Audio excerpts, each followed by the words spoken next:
인천공항이 개장을 한 지 20년이 넘었습니다. 근데 이 기간 동안에 비행기 접촉 사고 같은 공항 내에서 벌어지는 사고는 단 한 건도 일어나지 않았다고 합니다. 사실 비행기가 하루에 수백 대가 뜨고 내립니다. 그리고 그 밑으로는 많은 버스들이 다닙니다. 그리고 짐을 실은 그런 많은 트럭들이 지나다닙니다. 그래서 사실이 사고가 한두 건이라도 있을 법한데, 그러나 전혀 사고가 없었다고 합니다. 그 이유는 여러 가지가 있겠지만 가장 핵심적인 원리 중에 하나는 관제탑 때문입니다. 인천공항에 가면 눈에 보이는 저런 높은 관제탑이 있습니다. 100.4m, 100m가 넘는 높은 탑처럼 생긴 작은 빌딩 꼭대기에는 20명에 가까운 하늘 경찰이라고 불리우는 관제사들이 자리를 지키고 있습니다. 이들은 위에 있기 때문에 비행기와 트럭들이 어떻게 지나가는지 훤히 보이게 되고, 비행기가 어느 정도의 고도를 가지고 접근하는지를 보게 됩니다. 그래서 그들과 무선 통신을 통해서 다 조정을 해주기 때문에 사고가 나지 않게 된다고 합니다. 미국의 웨스트민스터 우리 교단과 매우 관련 있는 신학교의 포이츄레스라고 하는 성경신학자가 있습니다. 이 사람이 말하기를, 우리가 신앙의 길을 잃어버릴 때, 우리의 신앙의 맥을 잃어버릴 때 우리는 영적인 관제탑으로 올라가야 된다, 그렇게 말했습니다. 조금 더 우리가 고도를 높이면 보이지 않던 것도 보이고, 사실 혼란스러운 것도 정리할 수 있는 새로운 시선을 가지게 된다고 그는 말하였습니다. 우리는 지나간 2년간 코로나 때문에 미래를 제대로 계획할 수 없는 어두운 시간을 보냈습니다. 올해는 괜찮겠지 그랬는데 올해도 여전히 끝나지 않는 코로나로 인해서 내년이 어떻게 될지, 내년에 우리가 어떻게 무엇을 예상할 수 있을지를 가늠할 수 없는 그런 또 한 번의 어둠의 시간을 우리가 맞이하게 되었습니다. 정말 이러한 시대에 우리는 어떻게 살아야 되며 어떻게 신앙을 지킬 수 있을까요? 그러나 사실 우리 시대만 어려운 것은 아니었습니다. 우리 시대보다 훨씬 더 어려웠던 이와 같은 유사한 시대들이 있었습니다. 그때 믿음의 사람들은 어떻게 살았을까요? 그 중에 한 세대가 바로 우리가 읽은 요한계시록 세대입니다. 요한계시록은 AD 95년에 쓰여졌습니다. 이때 소위 오늘날의 터키, 거기를 소아시아라고 부릅니다. 그 터키의 그 당시의 수도가 에베소라는 큰 도시입니다. 이 도시는 인구가 당시 50만 명이었는데 이것은 그 당시 인구로 굉장히 많은 숫자였고, 그리고 그랬기 때문에 세계의 최대 교회, 가장 큰 교회가 에베소 교회였습니다. 이 교회에 그 당시까지 아직 생존해 있었던 예수님의 12명의 제자 중에 한 명이 있으니 그 사람의 이름이 요한이었습니다. 사도 요한이라고 하지요. 그가 담임 목사였던 것입니다.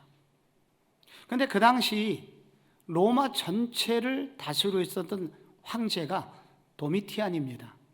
그의 별명은 환생한 네로입니다. 여러분, 네로 황제 아시죠?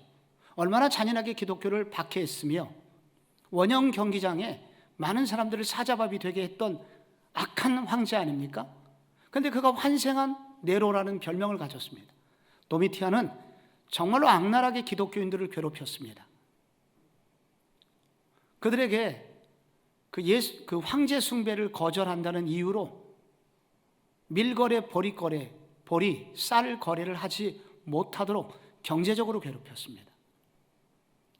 그리고 그들을 감옥에 집어넣는가 하면 심지어 끓는 기름 가마, 펄펄 끓는 가마니솥에 기름을 끓이고 그 위에 사람을 튀겨서 죽였습니다. 얼마나 끔찍한 시간입니까? 근데 요한은 거물급이어서 죽이지는 않고 그를 감옥에 가뒀다가 반모섬이라는 곳으로 유배를 보내게 됩니다. 이제 교회를 떠난 이 사도 요한이 얼마나 교회 걱정이 되겠어요. 그래서 그는 반모섬에 기도의 동산이 있는데 거기 굴이 있습니다. 그 굴 속에 들어가서 날마다 기도를 하였습니다. 그런데 그날은 주일이었습니다. 주일날 기도를 하는데 뒤에서 익숙한 음성이 들립니다. 오늘 찬양대에서 아주 깊은 베이스 음이 나왔는데 아주 굵은 저음으로 요한을 부릅니다. 너무 익숙해서 반가워서 뒤를 돌아봅니다. 바로 부활하신 예수님입니다. 그 예수님이 사도 요한을 만나 주셨고 이제 위로를 해 주십니다. 그리고 그 사도 요한에게 두 가지를 보여주십니다. 하나는 지금 에베소를 비롯한 현재 7교회의 현실이 어떻다는 걸 보여주고, 또 하나는 미래에 이 세상이 어떻게 될 것이고 교회의 미래는 어떻게 될 것인가를 보여줍니다. 그것을 정리하여 보여주신 것을 정리하여 쓴 성경이 바로 요한계시록입니다. 요한계시록 오늘 4장을 우리가 읽었는데 이 4장은 바로 요한계시록이 본격적으로 시작되는 본론에 해당하는 바로 두 번째 미래를 보여주는 그런 굉장히 중요한 첫 부분을 읽었습니다. 성구영신 예배 중에 제가 역대 가장 어려운 본문으로 설교를 합니다. 왜? 우리 교회 교인들을 좀 제가 믿음이 생겼기 때문입니다. 좀 어려워도 이 본문을 이해할 수 있을 것이다. 근데 1절에 보면은 이런 음성이 나옵니다. 이리로 올라오라. 이리로 올라오라는 음성을 들려줍니다. 이리로 올라오면 이후에 마땅히 일어날 일을 내게 보이리라. 이리로 올라오면 네가 미래가 어떻게 될 건지 보여줄게. 교회의 미래가, 세상의 미래가 어떻게 될 것인지 보여줄게. 이리로 올라오라 그럽니다. 이리로, 여기 이곳은 어디일까요? 바로 천국을 말합니다. 하나님은 종종 당신의 종들, 선지자들을 하나님께서 이런 천국으로 가끔 경험을 하게 해주셨습니다. 천국에 가서 주님을 만나는 일들을 경험시켜 주셨습니다. 왜? 보고서 그 미래를, 천국을 경험하고 이것이 얼마나 아름다운 것이며 미래에 어떠한 일이 일어날지를 네가 나한테 들은 것을 백성들에게 전하라는 그런 이유 때문입니다. 그래서 여러분, 우리가 성경을 읽을 때 제가 자주 강조합니다만 왜 이런 구절이 여기 있는지 생각을 해야 됩니다. 왜 이리로 올라오라고, 왜 천국을 경험케 하시고 얼마나 기쁘고 좋겠어요. 그 감격을 경험하게 하시고 이것을 백성들에게 전하라. 여러분, 이것이 왜 여기에 기록이 되어 있겠습니까? 이건 요한에게만 주시는 말씀이 아니라 요한처럼 믿음을 지키려는 모든 성도들에게 주시는 말씀이기 때문입니다. 특히 요즘같이 요한의 시대가 그랬듯이 교회의 미래가 어떻게 될지, 내 인생의 미래가 어떻게 될지 혼돈에 빠지고 어디로 가야 될지 모르는 이런 코로나 시대를 살아가는 성도들에게는 더욱 필요한 말씀입니다. 그 요한에게 이리로 올라오라 그렇게 하셨습니다. 올라가면 무엇을 보여주시겠다는 뜻이죠. 하나님께서 무엇을 알려주시려고 이리로 올라오라고 하셨을까요? 이 높은 곳으로, 이 천국으로 올라오라고 하나님은 초대를 하셨을까요? 그것은 크게 두 가지 이유 때문입니다. 먼저 교회의 현실을 바르게 보도록 알려주시기 위해서입니다. 하나님의 시선으로 교회를 보라 라고 알려주시기 위해서입니다. 제가 오늘 시작해서 읽었을 때 읽었던 성경을 다시 한번 읽어볼게요. 여러분, 조금 어렵지만 어려워서 한번 같이 읽어보겠습니다. 시작. 2일 후에 내가 보니 하늘에 열린 문이 있는데 내가 들은 바 처음에 내게 말하던 나팔소리 같은 그 음성이 이르되 이리로 올라오라. 이후에 마땅히 일어날 일들을 내게 보이리라. 처음에 내게 말하던 나팔소리 같은 음성, 그건 바로 아까 예수님께서 처음 말씀하셨던 것이고, 이제 오늘 본문에서는 두 번째 말씀을 하시는 것입니다. 근데 여기서 2일 후에가 나오죠. 2일 후에. 이 일은 앞에 있었던 것입니다. 그러니까 계시록 1장부터 3장까지 있었던 일, 조금 더 좁혀 말하면 2장과 3장에 나왔던 얘기입니다. 2장과 3장에 무슨 얘기가 나올까요? 7교회 얘기가 나옵니다. 에베소 교회, 서머나, 버가모, 두아디라, 사대, 빌라델비아, 라우디게아, 7교회에 대하여 2장과 3장이 나옵니다. 이 교회를 향해서 예수님 이 교회의 상황을 진단하십니다. 이 교회가 어떻겠습니까? 핍박이 막 심하니까 그 박해 때문에 그들의 신앙은 매우 위축되어 있었습니다. 그러다 보니까 어떤 이는 교회를 떠나고 어떤 이는 신앙이 잠들었습니다. 그래서 크게 책망을 하는 거예요. 야, 우리들의 믿음이 이거밖에 안 되냐? 그런 책망을 2장과 3장에 나오고 있습니다. 현실 교회가 믿음이 있는 것 같아도 사실 핍박이 시작되고 어려움이 있으면 이렇게 위축이 됩니다. 우리가 코로나로 겪어봤잖아요. 믿음이 있는 것 같아도 이렇게 코로나 한 번 오니까 우리의 믿음이 막 줄어듭니다. 그래서 좀 실망스럽기도 합니다. 그런데 여기 두 번째 모습을 보면 이제 2일 후에 이 지상교회의 현실을 보고 나서 이거 끝나고 이제 두 번째 이리로 올라오라. 하나님께서 천국에서 그 교회의 미래가 어떨지를 보여주십니다. 그걸 보고 요한은 달라집니다. 여러분, 먼저 그 교회의 현실을, 그 천상의 교회를 보기 전에 먼저 하늘로 이리로 올라오라 해서 천국에 올라갑니다. 여러분, 도대체 천국은 어떻게 생겼을까요? 천국의 명동거리는 어떻게 생겼을까요? 천국의 핵심 심장부에는 무엇이 있을까요? 2절에 나옵니다. 이거 한번 같이 읽어볼게요. 시작. 내가 곧 성령에 감동되었더니 보라, 하늘에 보좌를 베풀었고 그 보좌 위에 앉으신 이가 있는데. 여러분, 천국의 가운데에는 큰 보좌가 있습니다. 그리고 거기 앉으신 분이 있습니다. 앉으신 분의 이름은 창조주 하나님이십니다. 온 우주 만물을 창조하신 그분입니다. 그런데 보좌 위에 앉았습니다. 보좌는 무엇입니까? 왕이 앉는 의자입니다. 그래서 온 우주 만물을 다스리시는 우주의 왕권을 가지신 하나님께서 천국의 명동 한복판에 앉아 계시다는 것입니다.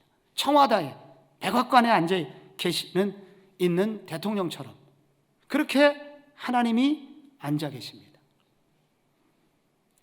로마의 베드로 대성당에 가면은 그 1층에 10m가 되는 큰 의자가 있습니다. 이것은 바로 천국에 가면 앞으로 이런 의자가 있을 것이다. 통치권을 상징하는 그런 의자가 있을 것을 베드로 대성당은 보여주고 있습니다. 그런데 그 하나님이 얼마나 아름다우냐면 3절에 보니까 앉으신 이의 모양이 벽옥과 홍보석 같고 무지개 같고 이렇게 계속 나옵니다. 이것은 하나님이 어떤 분이신지를 보여주는 것입니다. 벽옥은 다이아몬드를 말합니다. 여러분, 다이아몬드가 어떤 보석입니까? 변하지 않는 보석입니다. 하나님은 변하지 않는 분이에요. 이 다이아몬드로 유리를 다 쪼갭니다. 하나님은 강하신 분입니다. 이런 의미를 갖고 있습니다. 그 하나님이, 그 통치권을 가지신 그 강하고 아름다운 변함없으신 그 성부 하나님이 우주의 통치권을 가지고 천국의 중심부에 앉아 계십니다. 여러분, 얼마나 가슴 뚫리는 광경입니까? 그런데 이제 오늘 본론이 나옵니다. 3절, 4절. 오늘 이것이 핵심입니다. 같이 한번 읽어봐요. 시작. 그 보좌에 둘러 24보좌들이 있고 그 보좌들 위에 24장로들이 흰옷을 입고 머리에 금관을 쓰고 앉았더라. 아멘. 그 창조주 하나님 주변에 24개의 보좌가 있습니다. 작은 보좌들이죠. 거기에 24명의 장로들이 앉아 있습니다. 그리고 그 장로들의 머리에는 금면류관을 쓰고 있습니다. 도대체 이 24명의 장로들은 누군가? 여러분, 이 24명이라는 장로는 계시록의 바른 해석에 따르면 구약에 12지파가 있었죠. 신약에는 12사도가 있었습니다. 이것은 바로 구약 시대에 전부 구원받아야 될 사람을 대표하는 숫자고, 12사도는 신약 시대에 구원받아야 될 모든 사람들을 대표해서 그 12이라는 숫자로 표현을 해놓은 것입니다. 12 더하기 12, 24이 됐습니다. 그래서 이것은 구약교회에 구원받아야 될 모든 사람과 신약교회에서 구원받아야 될 모든 사람들의 총수를 대표하는 사람들입니다. 그래서 이 24장로라고 하는 것은 거기에 24명만 있었다는 것이 아니라, 이 계시록은 거기에 구원받은 모든 사람들이 바로 앉아 있었다는 것입니다. 바로 창조주 하나님 둘레에 앉아 있었다는 것입니다. 바로 이것을 뭐라고 그러냐면은 천상교회라고 합니다. 지상의 교회를 대비하여 천상의 교회가 있어요. 여기 구원받은 모든 사람들을 일컬어서 교회라고 합니다. 지상의 성복중앙교회, 종암제일교회, 장희중앙교회, 이런 교회가 있는 것처럼 이제 천국에는 구원받은 모든 사람들이 모여있는 천상의 교회가 있는 것입니다. 여러분, 그런데 그들의 머리에는 금면류관이 쓰여 있습니다. 금면류관은 로마 시대에 올림픽에서 금메달을 딴 사람에게만 수여되는 월계수였습니다. 월계관이었습니다. 그러니까 그들이 금면류관을 쓰고 있다는 것은 모두 다 승리한 사람들이라는 것입니다. 그런데 그들이 또한 보좌에 앉아 있습니다. 이것은 바로 하나님과 더불어 우주를 통치하는 통치권을 가진 존귀한 존재라는 것을 알려주고 있는 것입니다. 하나님은 요한에게 왜 이것을 보여주셨을까요?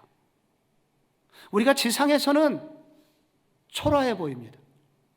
지상에서는 맨날 실패한 사람들처럼 보입니다. 그런데 미래 어느 날 우리 모두는 어떤 존재들이 되냐면, 하나님이 약속하시기를 바로 이런 모습이 된다는 것입니다. 지금은 초라한 사람 같지만은 우리 모두는 확실히 승리한 사람들이 될 것이며, 그리고 우리는 하나님과 더불어 우주의 통치권을 가지고 통치할 놀라운 권세를 가진 존귀한 존재가 될 것을 약속하고 있는 것입니다. 여러분, 왜 이 시점에 요한에게 이것을 보여주신 걸까요? 이걸 볼 때 요한의 심장이 어땠겠습니까? 지금 지상에서 7교회가 지금 저렇게 초라하고 신앙이 죽어가고 책망을 받고 있어갖고 걱정하고 있었는데, 요한이 걱정할 게 아니었습니다. 하나님은 한번 베풀어 주신 구원을 반드시 이루실 것이고, 저 교인들을 반드시 승리하는 그리스도인이 되게 할 것이며, 그리고 놀랍게 존귀한 교인으로 결국은 써주실 것이다 하는 것을 요한이 알게 된 것입니다. 요한이 근심 걱정을 내려놓게 됩니다. 우리가 이렇게 존귀한 존재들이구나. 때로는 사람들이 밝고 우습게 여기는 존재 같았는데 우리는 이렇게 존귀한 존재들이고, 실패하고 맨날 그렇게 내가 믿음이 없다고 생각했는데 우리는 이렇게 존귀한 존재들이구나. 왜? 하나님이 우리를 인정해 주시고, 하나님이 우리를 이렇게 구원을 시작하신 그분이 끝까지 구원을 완성해 주실 것이기 때문에 우리는 이런 존재들이구나 라는 것을 보여주시는 것입니다. 하나님의 시선으로 교회를 봐라. 너의 육신의 시각으로 교인들을 보지 마라. 교회를 보지 마라. 교회는 결코 초라한 존재가 아니며, 교회는 결코 패배하는 공동체가 아니라 존귀한 존재요, 승리하는 공동체요, 하나님께서 이기게 하시는 공동체라고 말씀해 주십니다. 제가 일전에 소소문에 신방을 갔다가 거기 좋은 빌딩이 하나 있습니다. 여기에 내가 잘 아는 집사님이 좀 근무를 하고 있지. 유명한 펀드 회사의 회장님이십니다. 그분이 어려운 시절에 저는 함께 기도의 동역자였고, 그래서 저하고 굉장히 좋은 관계였는데, 이왕 여기까지 왔으니까 그분을 만나러 가야 되겠다. 들어갔습니다. 누가 저를 불러요? 누가 불렀을까요? 모자를 쓰신 분이었습니다. 경비께서 불러십시오. 어디 가시냐고. 제가 어디 가야 된다고. 신분증을 보여달래요. 그래서 신분증을 보여줬습니다. 못마땅하게 전화를 해요. 비서실인가 봐요. 회장님이 안 계시다나 봐요. 그래서 다음에 오시라고. 위로부터 머리끝부터 아래까지 훑어보면서 빨리 꺼지라는 눈빛으로 저를 바라보고 있었습니다. 근데 그러고 있는데 마침 식사를 하셨는지 약속 맞추셨는지 그 집사님께서 들어오셨습니다. 저를 멀리서 보자마자 아이고 목사님, 손을 잡고 너무 기뻐해 주시는 거예요. 갑자기 그 옆에 있던 분께서 거수경례를 붙입니다. 충성, 잘못했다는 거죠. 저는 그분과 함께 엘리베이터를 타고 높은 곳으로 올라갔습니다. 그리고 교제하고 돌아왔습니다.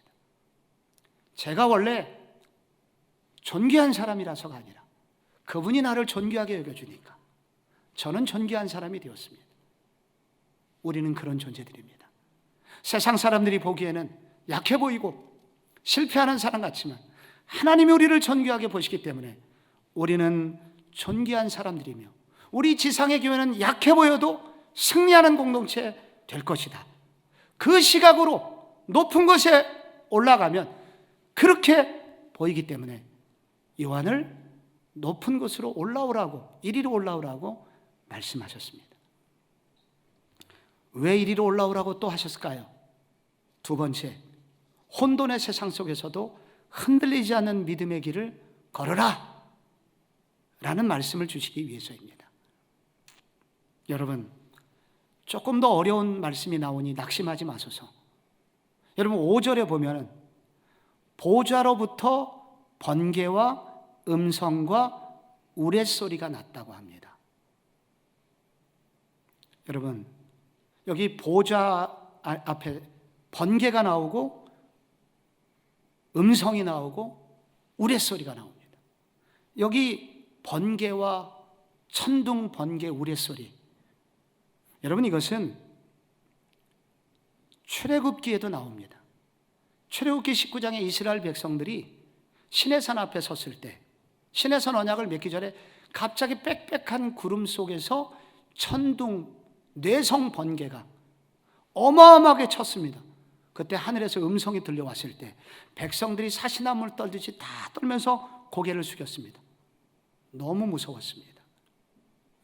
이 계시록에서 이 천둥, 번개, 우레소리 이런 것들은 다 뭐냐면 하나님의 심판을 상징하는 단어들입니다. 왜 심판하겠습니까? 이 땅의 죄를, 죄인들과 죄가 가득한 이 세상을 심판하시겠다는 하나님의 뜻이 나와 있는 것입니다. 심판권은 바로 하늘 보좌로부터 내려오는 것입니다. 하나님은 이 세상의 죄, 이 세상의 죄를 관영하게 하는 사단의 세력 결코 내버려 두지 않으실 것입니다. 반드시 심판하실 것입니다. 그런데 여러분, 이런 죄 많은 세상을 심판하시는 무시무시한 장면이 보좌로부터 나오지만 동시에 6절을 보십시오. 하나 더요. 보좌 앞에 갑자기 수정과 같은 유리바다가 펼쳐집니다. 무시무시한 심판이 한편으로 있는데 갑자기 그 심판 바로 붙어서 수정 같은 유리바다 같은 아름다운 바다가 나옵니다. 계시록에는 두 개의 바다가 나옵니다. 하나는 죄와 악이 난무하는 세상을 상징하는 바다가 나옵니다. 그래서 계시록 13장 1절에 보면은 내가 보니 바다에서 한 짐승이 나오는데 뿔이 10이요 머리가 7이라. 복잡합니다만 이것은 결국 황제, 로마 황제를 상징합니다. 이 짐승, 이것은 바로 사단의 하수인을 말합니다. 이게 바다에서 나온다는 거예요. 바다에서. 그래서 계시록에서 바다의 하나는 이렇게 세상을 상징하는 바다입니다. 이 세상을 상징하는 바다는 이렇게 위험하고 무섭고 죄와 사단과 악이 가득한 곳입니다. 그런데 또 하나 바다가 유리바다가 나옵니다. 여러분, 유리바다는 무슨 바다일까요? 아름다운 바다입니다.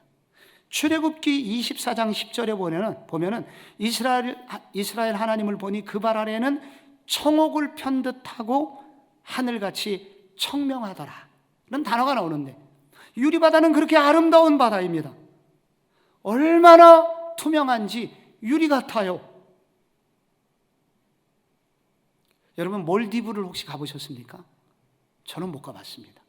그런데 갔다 온 신혼부부들이 너무 바다가 막대요. 여러분, 서사모아를 가보셨습니까? 못 가봤습니다. 저도.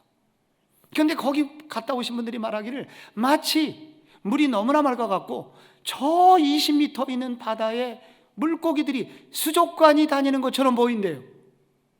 그리고 이 남태평양의 그 햇볕이, 그 태양이 그 바다 위를 비칠 때 그 바다 물하고 부딪히면서 쪽빛 같은 색깔로 변한다는 거예요. 너무 아름다워가지고 한 번 들어가면은 나오고 싶지 않은 바다라고 그래요. 너무 아름다운 바다. 그런데 천국은 그거와 비견할 수 없는 더 좋은 바다가 나오니 그게 바로 유리바다입니다. 유리바다. 하나님께서 유리바다를 바로 앞으로 우리가 살 천국의 선물로 주셨다는 거예요. 그런데 여기서 중요한 거는, 여러분, 이렇게 번개와 우레소리와 막 죄와 심판이 난무하는 이런 심판을 가지신 그 하나님께서 한편으로 심판권, 죄를 심판하시다가 갑자기 유리바다처럼 평화롭고 아름다운 세상으로 바꿔주십니다. 이것은 바로 죄와 슬픔과 악이 가득한 이 세상에서도 우리 가운데 유리바다처럼 평화의 세상으로 바꿔주신다는 약속이 들어있습니다. 누가 이렇게 만들었을까요? 어떻게 갑자기 이렇게 됐을까요?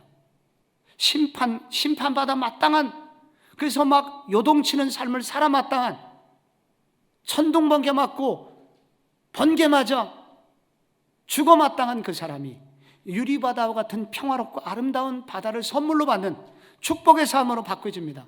누가 이렇게 만들었을까요? 하나님께서 보내주신 하나님의 아들 예수 그리스도 때문입니다.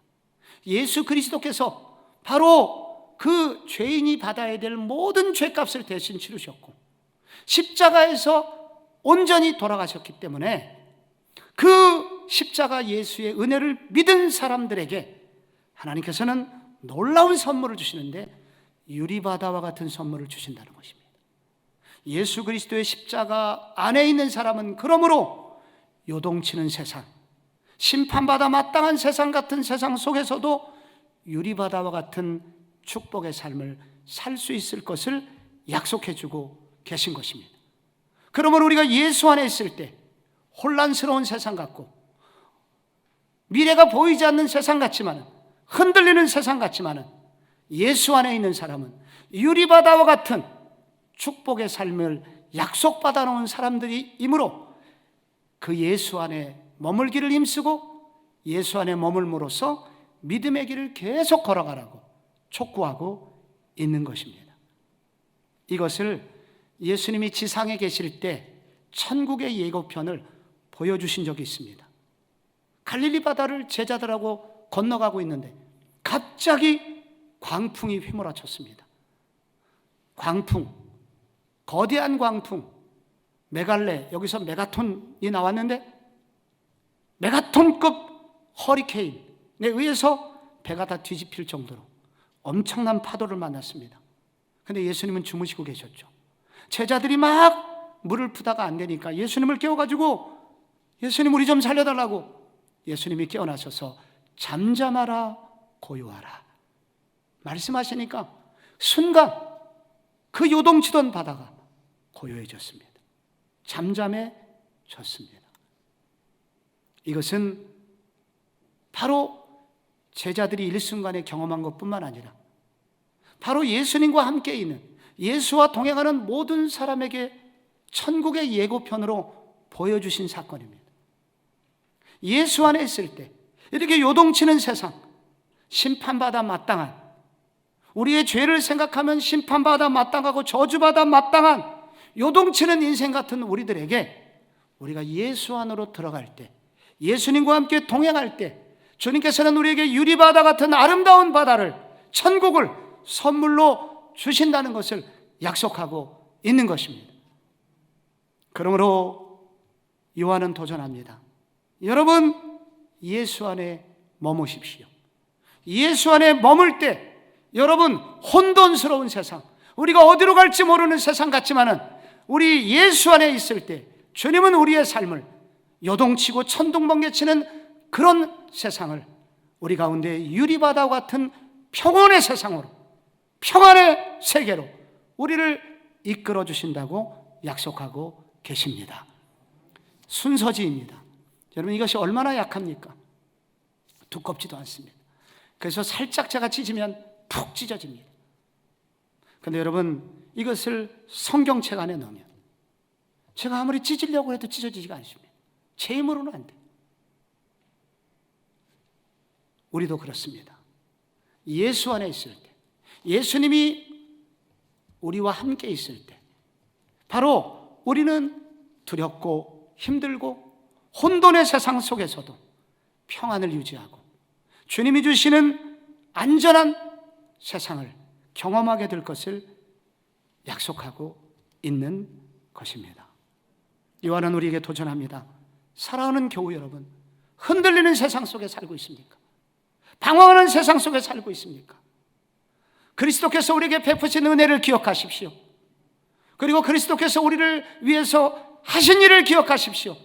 그 예수님께서 하셔서 우리를 예수 안에 있게 하셨고, 예수 안에 있는 우리는 반드시 천국으로 안내받을 것입니다. 반드시 예수님께서 주시는 안전한 곳으로 우리를 인도해 주실 것입니다. 그러므로 두려워하지 마십시오. 이것이 오늘 우리에게 주시는 약속의 말씀입니다.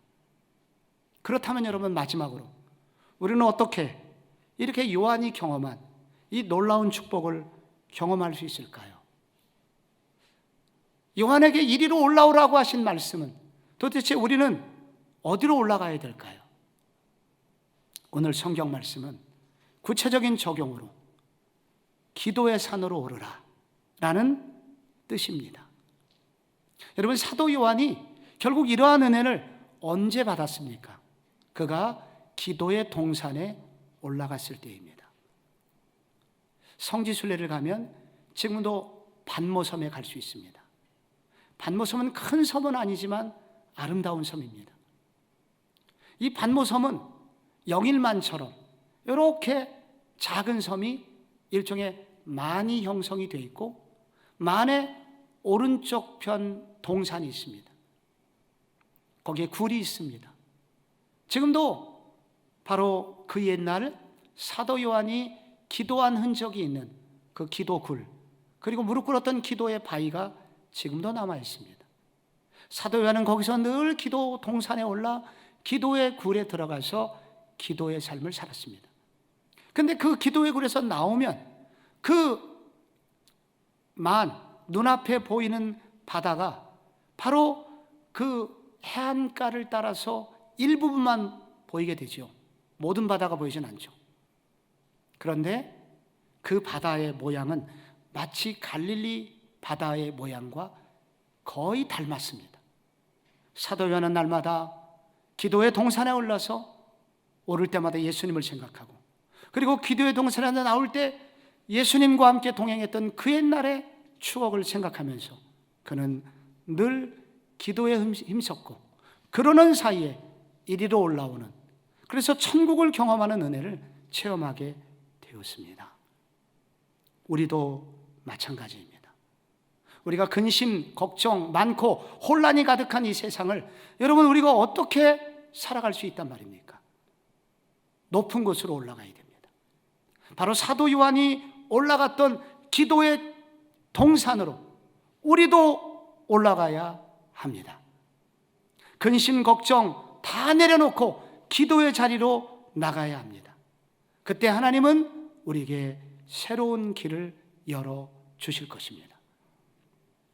우리 주님께서 이런 약속을 해주셨죠. 예레미야에 너는 내게 부르짖으라. 내가 내게 응답하겠고 내가 알지 못하는 크고 비밀한 일을 내게 보이리라. 우리 주님 약속해 주셨습니다. 기도할 때 이렇게 해주신다는 것입니다. 기도할 때 크고 은밀한 일, 사도 요한에게 보여주셨던 그 놀라운 영광스러움을 우리에게도 알려주시겠다는 것입니다. Royal Family in the Heaven이라는 책이 있습니다. 한국말로 내가 산을 향하여 눈을 들리라는 그런 책입니다. 그런데 여기에는 대전에서 사셨던 김철래 권사님 신앙 간증이 들어 있습니다. 김철래 권사님은 매우 가난했습니다. 그런데 이 남편이 술을 많이 마셨고, 그리고 50년 전, 60년 전 얘기이기 때문에 아내를 매우 어렵게 했습니다. 때리기까지 했습니다. 그런데 특별히 아내가 교회 가는 걸 그렇게 싫어했습니다. 이 김 권사님은 어렸을 때부터 신앙생활을 했고 예수님을 사랑했던 사람입니다. 그런데 그렇게 교회를 갔다 오면 그렇게 아내를 때렸습니다. 그래서 교회 갔다 온 날은 남편이 움직이면 도망을 갔습니다. 그래서 다리 밑에서 오랜 시간이 있다가 해가 지거나 또 남편이 잘 정도 시간 되면 집으로 들어가서 잠을 자고 아이들 밥을 해주었다고 합니다. 그러면서도 이분이 새벽 기도하는 시간을 빼먹지를 않았습니다. 늘 기도하기를 힘썼던 분입니다. 그런데 이분의 아들에게 어느 날부터 이상한 일이 생겼습니다. 대전고등학교 500명 학생 중에 450등 정도 하는, 그러니까 공부를 꽤 우수하게 못하는 학생이죠. 그 고등학교에서는. 그런데 이 학생이 신기한 방법으로 서울의대에 합격을 했습니다. 그리고 졸업할 때는 또 수석으로 합격을 했습니다. 세계 최고의 암 전문의가 되었습니다. 여러분도 다 한 번쯤은 옛날에 관증을 들어봤음직한 원종수 권사님, 남자분입니다. 지금은 목사님이 되셨습니다. 아들이 그렇게 성장을 했습니다. 믿음의 삶을 살았습니다. 그런데 또 큰 딸은 또 간호장교로 훌륭한 믿음의 사람으로 자라갔습니다. 그리고 둘째 딸은 목사님이 되셔갖고 여자 목사님이 돼서 미국인들을 상대로 하는 교회의 목회자로 섬기고 있습니다. 여러분, 남편에게 맞는 삶이 얼마나 비참한 삶입니까? 얼마나 자존심이 상하는 일이며 자존감이 추락하는 삶입니까? 그런데 이 여인은 결코 초라한 여인이 아니었습니다. 하나님이 그를 높여주셨습니다. 언제? 그가 기도의 산에 오를 때. 기도의 산에 오르는 자들을 하나님은 결코 외면하지 않으십니다. 기도의 산에 오르는 자들을 하나님은 존귀하게 써주시고 하늘의 은혜를 경험하게 해주십니다. 사랑하는 성도 여러분, 여러분 한때 얼마나 기도의 사람들이셨습니까? 그 기도의 자리 다시 찾으셔야 됩니다. 여러분의 새벽 기도를 회복하실 수 있기 바랍니다. 여러분의 금요 기도회 때 외쳤던 그 기도의 시간을 회복하시기 바랍니다.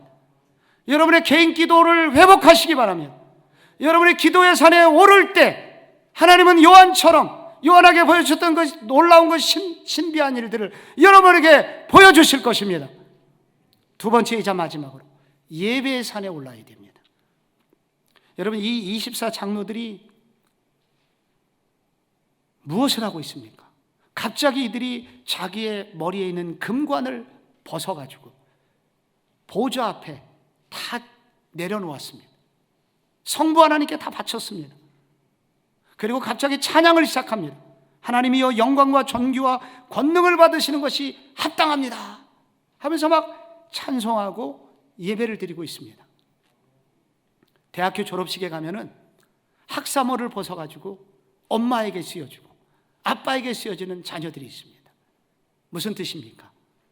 나 대학 졸업한 거, 여기까지 키워주신 거 다 엄마 덕분이에요. 모든 공로를 부모님께 돌리는 것입니다.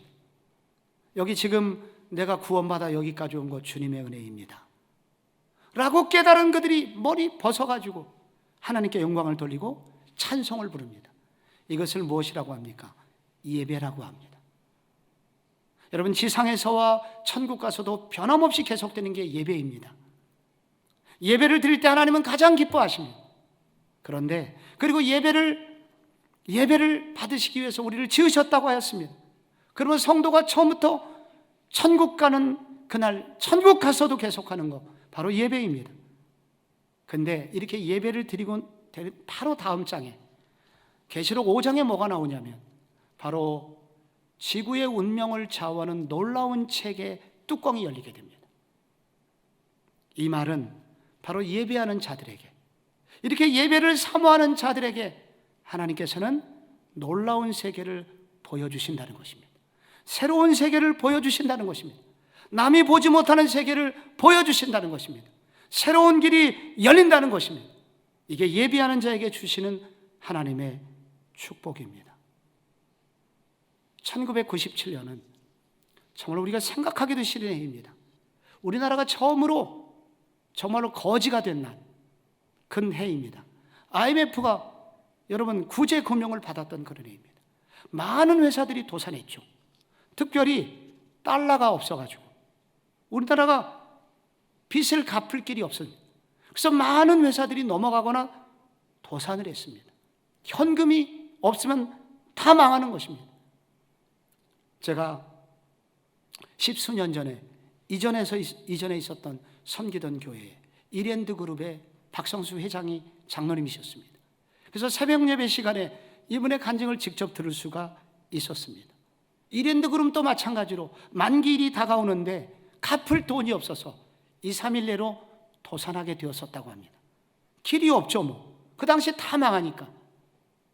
그런데 그 교회 본당 기둥 뒤편에서 이분이 2부 예배를 드리면서 속으로 흐느꼈다고 합니다. 근데 예배 중간에 목사님이 갑자기 이렇게 말씀이 선포되더래요. 앞길이 막히고 옆길이 막히고 사방이 막힐 때 하나님은 하늘의 문을 여십니다. 근데 갑자기 그 얘기를 듣는데 예배 중에 아멘이 나오더래요. 눈물이 나오더래요. 그래서 그때 더 뜨겁게 기도했다고 합니다. 놀랍게 이틀 안에 외국의 어떤 은행으로부터 연락이 왔고, 당신의 기업 조사를 해보니 당신의 기업은 재무구조가 튼튼하더라. 그래서 얼마가 필요하냐? 돈을 빌려주마. 그 기업이 살아났고 지금까지 생존해 있습니다. 세상 모두가 다 절망인데, 망할 수밖에 없는데 하나님은 하늘문을 열어주셨습니다. 언제 열렸습니까? 예배를 드리는 자에게. 예배를 드릴 때 하나님이 하늘의 문을 열어주신 것입니다. 성도 여러분, 우리가 아무리 어려워도, 여러분 이 코로나 시국이라고 해서 여러분 우리의 예배를 잃어버리면 안 됩니다. 우리의 예배, 영광받기에 합당하신 그분에게 합당한 자세로 예배를 드려야 합니다. 가능하면 대면 예배 나와서 예배를 드리시고, 가정에서 피치 못하게 예배를 드린다 하더라도 정말로 정성을 다해서 예배를 드려야 합니다. 눈물 나고 아픈 얘기, 우리 교회는 그런 분 없을 줄 알지만 다른 교회 얘기예요. 발톱 깎으면서 예배를 드린다고 합니다. 아유, 목사님 알았어요. 두려운 시대가 되었습니다. 예배가 죽어가고 있는 시대, 소홀히 되는 시대에 살고 있습니다.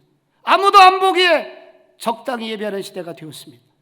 그러나 이리로 올라오라는 요한의 은혜를 받은 사람은 예배하는 자입니다. 여러분 주일 예배를 사모하시고 수요 예배를 회복하시기 바랍니다. 여러분의 가정 예배를 회복하시기 바랍니다. 그때 하나님은 우리에게 새 길을 열어 주실 것입니다. 1970년대 미국으로 가는 어떤 비행기의 조종석에서 부기장이 소리를 질렀습니다. 기장님, 천장에서 이상한 소리가 들립니다. 70년대 안 좋은 비행기들이 많은 때니까 아마 그런 일이 있었나 봐요. 쥐가 전선을 갉아먹는 소리였습니다. 저 소리가 계속 나면 얼마 후에 전선은 끊길 것이고 비행기는 마비가 될 것이고 추락하게 될 위기의 때였습니다. 그때 기장이 부기장에게 소리를 칩니다. 고도를 높여라. 1000피트, 2000피트, 3000피트 올라서자. 소리가 좀 줄어듭니다. 5000피트 올라서자. 소리가 중단됩니다. 나중에 보니까 쥐가 고막이 터져서 죽게 되었다고 합니다. 지금은 혼돈의 시대입니다. 주님은 이러한 때 우리 모두에게 이리로 올라오라 말씀하십니다. 높은 곳으로 올라오라. 우리 주님께서 보여줄 것이 있으시다고 합니다. 성도 여러분, 기도의 산에 정상에 오르시고 예배의 산에 정상에 올라 2022년도 혼돈의 세상 속에서도 분명한 주님의 길을 걸어가시는 축복의 성도들이 되시기를 축원합니다.